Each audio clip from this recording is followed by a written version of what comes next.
తాకట్టులో ఉన్న బంగారం అమ్మాలనుకునే వారి ఇన్ఫర్మేషన్ ఇస్తే దాని వాల్యుయేషన్ బట్టి మీకు కమిషన్ కూడా ఇస్తుంది గోల్డ్ హబ్. నమస్తే, వెల్కమ్ టు మనం టీవీ. నా పేరు వలి. లైవ్ లో జాయిన్ అయ్యారు పొలిటికల్ ఎడిటర్ కట్టా కార్తీక్ కూడా.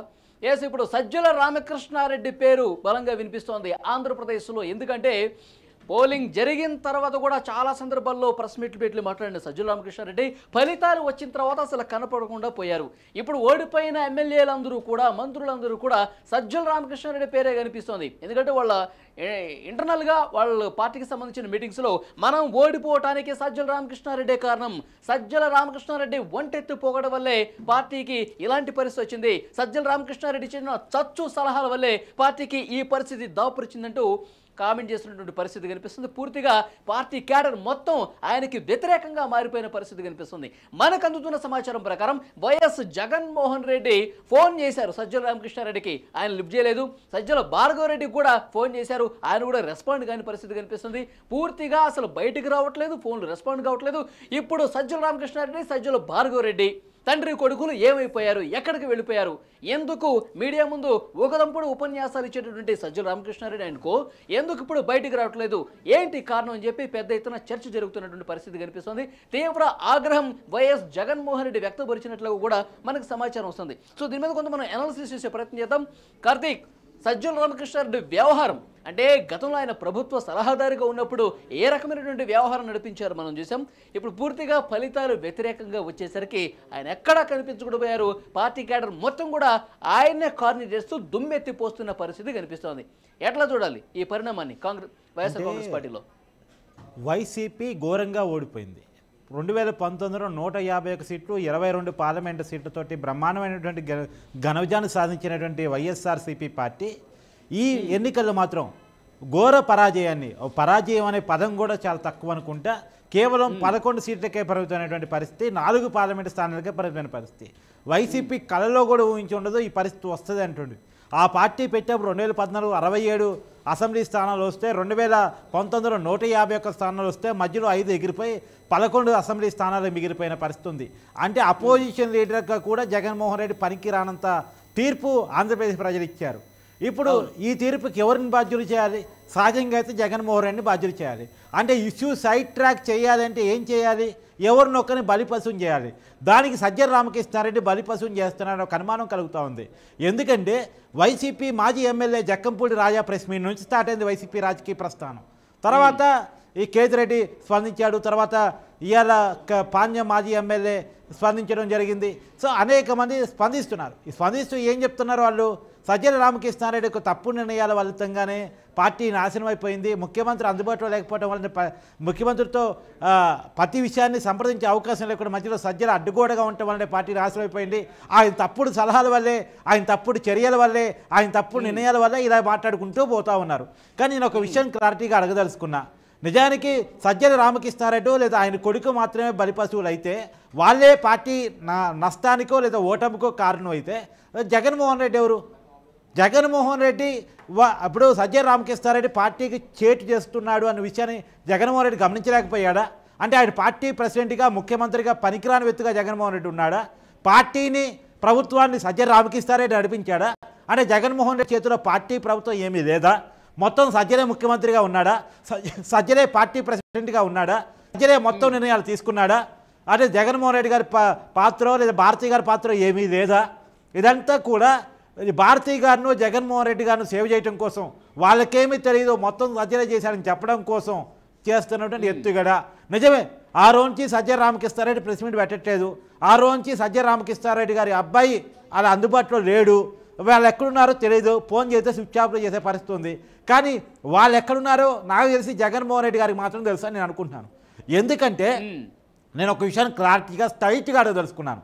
నిజానికి సజ్జల రామకృష్ణారెడ్డి గారి వల్లే పార్టీ ఓడిపోయింది, అదే నిజం అనుకుందాం. మరి ఈ విషయాన్ని ఎమ్మెల్యేలు ఈరోజు ప్రెస్ మీట్ పెట్టే జక్కంపూడి రాజా అయినా, ఇంకొకరైనా కేతిరెడ్డి అయినా, ఇంకొకరైనా ఆ డైరెక్ట్గా జగన్మోహన్ రెడ్డి గారి గతంలో ఎందుకు కన్వే చేయలేకపోయారు? అంటే వీళ్ళకి జగన్మోహన్ రెడ్డి గారు అపాయింట్ దక్కలేదనే కదా.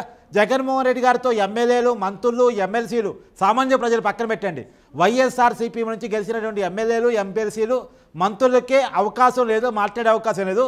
మొత్తం సజ్జల రామకృష్ణారెడ్డి చెక్కబెట్టేవాడని అర్థం. అంటే కనీసం ఈ ఎమ్మెల్యేలని, మంత్రులని, ఎమ్మెల్సీలు కూడా కలవకుండా జగన్మోహన్ రెడ్డి గారు ఏం చేశారు 5 సంవత్సరాలు? ఆయన తాడేపల్లి ప్యాలెస్లో నిద్రపోయారా? లేదంటే ఇంకెవరన్నా పోయినసారి వాళ్ళ బాబాయ్ హత్యకు ప్లాన్ చేసినట్టు ఇంకెవరు దానికోసం ఏదైనా ప్లాన్ చేశారా? ఇంకేదైనా కుట్ర కోణానికి ప్లాన్ చేశారా?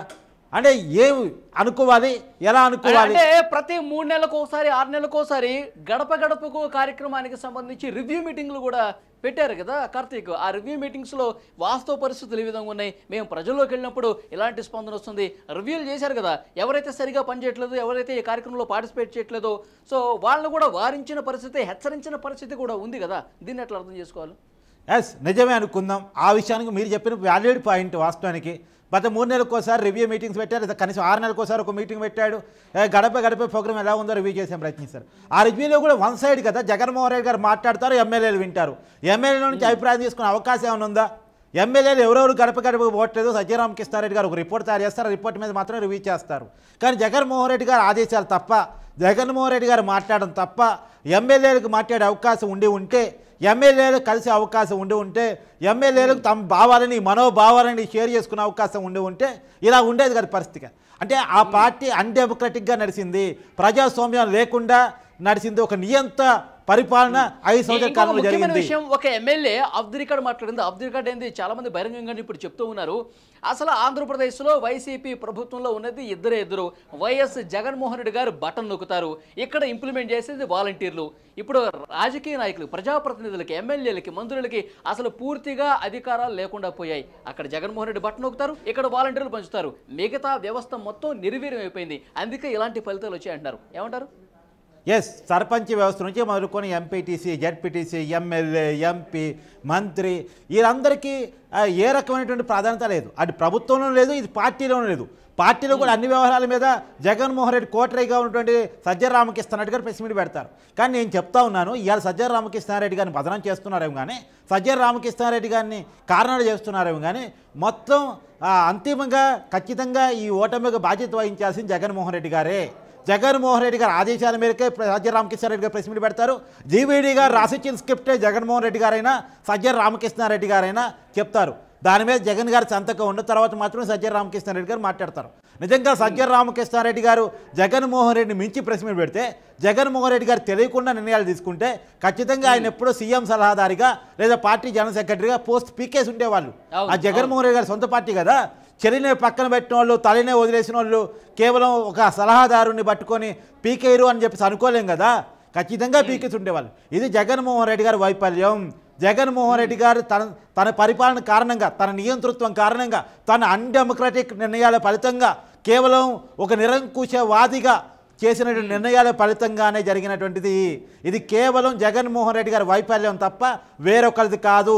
జగన్మోహన్ రెడ్డి సేవ చేయడం కోసం సజ్జల రామకృష్ణారెడ్డి బలిపశం చేస్తున్నారు, కానీ ఇది కేవలం జగన్మోహన్ రెడ్డి గారి వైఫల్యం. ఇంకొక విషయం కూడా చెప్తా, నేను చాలా క్లియర్గా గత కొన్నాళ్ళ క్రితమే ఎప్పుడైతే ఎమ్మెల్యేల మీద మీకు గ్రాఫ్ సరిగా లేదు, మీ మీద వ్యతిరేకుతుంది మీ నియోజకవర్గాల్లో అని చెప్పేసి షెప్లింగ్ చేస్తూ ఉన్నాడు, కొంతమంది ఎమ్మెల్యే టికెట్ నిరాకరిస్తూ ఉన్నాడు, ఒక జిల్లా నుంచి ఇంకో జిల్లాకి మంత్రులను కూడా పంపిస్తూ ఉన్నాడు, ఆ రోజు చెప్పాను ఇది తొగ్గులకు నిర్ణయం. ఒకప్పుడు పిచ్చి తొగ్గులకి మన చరిత్రలో చదువుకోవడం తప్ప చూసింది లేదు, ఇవాళ చూస్తూ ఉన్నాం. ఇది ఖచ్చితంగా తొగ్గులకు నిర్ణయం. ఎట్లా తొగ్గులకు నిర్ణయం అని చెప్తున్నానంటే, ఒక చాట చెల్లని రూపాయి ఇంకో చాట పంపిస్తే చెల్లిద్దా? రెండోది, కొత్త నియోజకవర్గానికి పోయి అక్కడ క్యాడర్ ఎవరు, అక్కడ మన మనిషి ఎవరు, పరాయి మనిషి ఎవడు, ఎవడు మంచోడు, ఎవడు చెడ్డోడు, ఎవడు మన కోసం పనిచేసేవాడు, ఎవరు ఊళ్ళో ప్రభావం చూపగలిగినోడు తెలుసుకోవడానికే కొంత టైం పట్టింది. ఎన్నికల నోటిఫికేషన్ అంటే కొన్ని రోజుల ముందు పోయి కొత్త నియోజకవర్గానికి పోయి, ఇప్పుడు మేరుగు నాగార్జున ఉన్నాడు, గుంటూరు జిల్లా నుంచి ప్రకాశం జిల్లాకు పంపించారు. గుంటూరు జిల్లాలో ఆ వేమూరు నియోజకవర్గంలో ఆయన పనికి రాడు, ఆయనకు వ్యతిరేకత ఉందని చెప్పేసి ప్రకాశం జిల్లాకు పంపించారు. ఆ ప్రకాశం జిల్లా పోయి ఎవడు మన పార్టీ కార్యకర్త, ఎవడు మన నాయకుడు, ఎవడు ఊళ్ళో ప్రభావం చూపిస్తాడు, ఎవడి మాటలు మనం వినాలి, ఎవడి మాటలు వినొద్దాం తెలుసుకోవడానికే పట్టింది కదా కొంత టైం. మరి ఆ టైంలో అక్కడ ఆయన జగన్మోహన్ రెడ్డి గారు కేవలం ఐప్యాక్నే నమ్ముకున్నారు. అక్కడ నియోజకవర్గంలో ప్రజల అభిప్రాయాలు అసలు పరిగణలోకి తీసుకోలేదు. ఐప్యాక్ చెప్పింది మేము మార్చేసామన్నట్టుగా వ్యవహరించారు కదా. అది ఐప్యాక్ కాదండి, కేవలం జేప్యాక్. జగన్ ఆలోచన ఆయనకు వ్యతిరేకంగా చెప్తే వినే మనస్తత్వం కాదు కాబట్టి, ఆయనకు వ్యతిరేకంగా చెప్తే ఊరుకోడు, కోపిస్తే ఐప్యాక్ టీం సభ్యులను కూడా మార్చేస్తాడనేటువంటి బాధతోటి వాళ్ళు ఏదో రిపోర్ట్ ఇచ్చారు. సహజంగా మీకు ఒక జోక్ చెప్తాను, ఎన్నికలు ముగిశాయి. ఐపాక్ కార్యకర్తలు జగన్మోహన్ రెడ్డి గారు భేటీ అయ్యారు. ఐపాక్ కార్యకర్తలకి జగన్మోహన్ రెడ్డి గారు చెప్తారా? జగన్మోహన్ రెడ్డి గారికి ఏంటి రిపోర్ట్ అనేది ఐపాక్ కార్యకర్తలు చెప్తారా?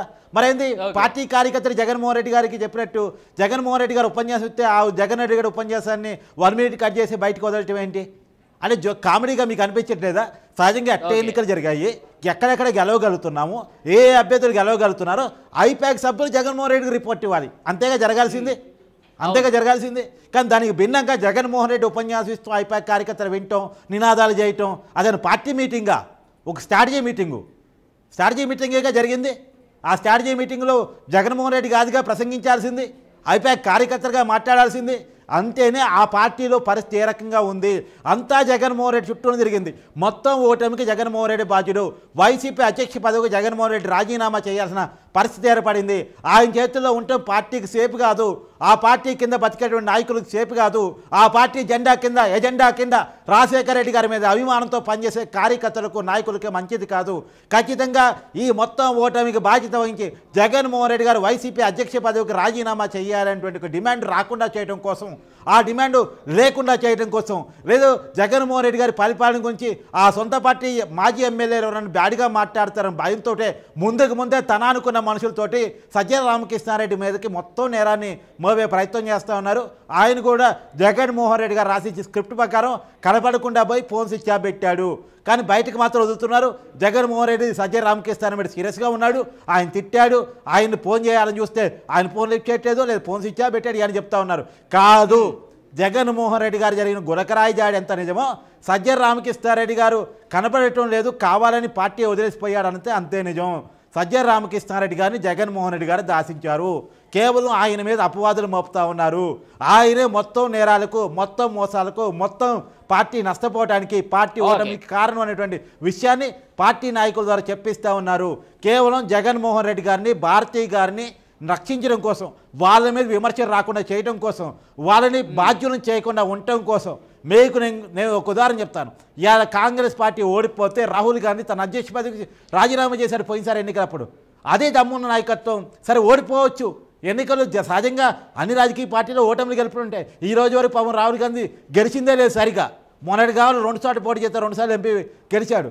కానీ ఆయన కూడా ఇవాళ ఆయన ఏదో పప్పు గిప్పో ఏదో అంటుంటారు కదా, ఆయన కూడా నేను సవాల్ను స్వీకరిస్తా అనే పరిస్థితిలో ఉన్నారు. కానీ అంతకంటే జగన్మోహన్ రెడ్డి గారు ఇప్పుడు ఎవరో ఓడిపోలేదండి. పవన్ కళ్యాణ్ 2 చోట్ల పోటీ చేస్తే 2 చోట్ల ఓడిపోయాడు. కానీ జనంలోనే ఉన్నాడుగా, గెలిచి చూపించాడుగా. ఇవాళ మంగళగిరిలో నారా లోకేష్ ఓడిపోయినా జనంలోనే ఉన్నాడుగా. తన ఓటమికి తనే బాధ్యత వహించాడు కదా, ఇలా గెలిచి చూపించాడు కదా, చాలా పెద్ద యూజ్ మెజార్టీతో గెలిచి చూపించాడు కదా. దమ్ముంటే అలా ఉండాలి, ప్రజల్లో ఉండాలి. ఇంకెవరినో బదనాం చేసే పని, ఇంకెవరినో నష్టపరిచే పని, ఇంకెవరికో బాధ్యత చెప్పే పని చేయకూడదు అనేటువంటిది నా ఉద్దేశం. సో అదే మొత్తానికి సజ్జల రామకృష్ణారెడ్డి కనిపించకపోవటానికి కారణం తనే దాచేసి పూర్తిగా బలి పశువు చేసే కుట్ర జరుగుతోందని చెప్పి పెద్ద ఎత్తున విమర్శలు వస్తున్నాయి. సో నియోజకవర్గాల్లో ప్రతి చోట కూడా సజ్జల రామకృష్ణారెడ్డి వల్లే ఈరోజు ఇంత పెద్ద ఎత్తున ఓటమి వైఎస్ఆర్ కాంగ్రెస్ పార్టీ పాలైందని చెప్పి ప్రచారం జరుగుతుంది. సో ముఖ్యంగా ఇటు ఐపాక్, ఇటు వాలంటీర్ వ్యవస్థే తప్ప వైసీపీ ప్రభుత్వంలో రాజ్యం వెళ్ళింది. అక్కడ బటన్ నొక్కుతారు, ఇక్కడ వాలంటీర్లు పనిచేస్తారు. ఇక్కడ మామూలుగా ఈ మధ్యలో ఉన్నటువంటి వ్యవస్థలన్నీ కూడా నిర్వీర్యం అయిపోయినాయి. ఎమ్మెల్యేలుగా, మంత్రులుగా కనీసం మాకు విలువ లేకుండా పోయింది. అలాంటి పరిస్థితి ఉంది కాబట్టి ఓడిపోయినటువంటి పరిస్థితి అని చెప్పి పెద్ద ఎత్తున ప్రస్తుతం వార్త హల్చల్ చేస్తుంది. అయితే సజ్జల రామకృష్ణారెడ్డి ఇప్పటికైనా బయటకు వచ్చి మాట్లాడాలి, ఫలితాల మీద రెస్పాండ్ అవ్వాలని చెప్పి ఒకవైపు ఒక వర్గం డిమాండ్ చేస్తున్నటువంటి పరిస్థితి కనిపిస్తుంది. సో చూద్దాం ఆయన ఇంకా ఎంతకాలానికి బయటకు వస్తారు, ఎంతకాలానికి స్పందిస్తారు, తర్వాత పరిణామాలు కూడా మాట్లాడుకుందాం. Thank you.